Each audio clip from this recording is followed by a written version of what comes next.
Ava saw it as soon as she turned the corner. She stopped, squinting as if that would change what she was looking at.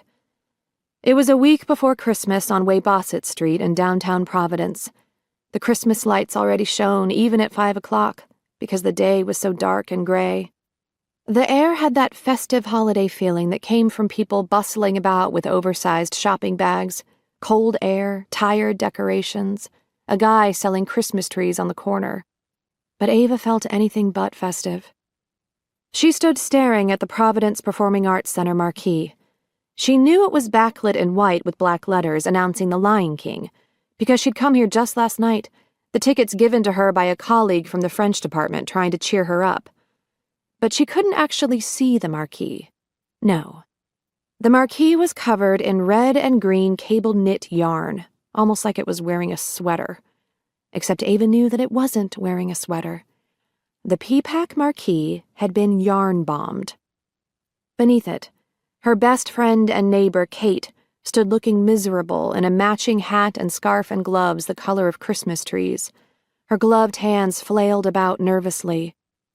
"I didn't know," she was saying into the cold air, her breath coming out in puffs. "I'm sorry." Ava had come to hate those words. I'm sorry. How many times had she heard them in the past year? 1,000? 10,000? What had her kids thought was the biggest number when they were young? A gazillion. That was right, a gazillion. Had she heard "I'm sorry" a gazillion times? Kate was moving toward her now, but Ava stayed put, as if she were stuck in place. Unlike Kate, she had forgotten gloves and a hat, and she was cold, really cold. She was always forgetting things these days.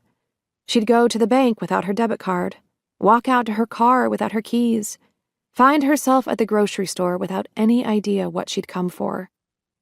"I'm sorry," Kate said again, standing right in front of Ava and clutching Ava's cold, bare hands in her warm, gloved ones. "If I'd known," she began, but didn't finish, because she didn't have to. It was clear what she meant. If she'd known the P-Pack marquee had been yarn-bombed, she would have had them meet somewhere else. But she hadn't known, and here they were. "It's all right," Ava said, even though it was anything but all right.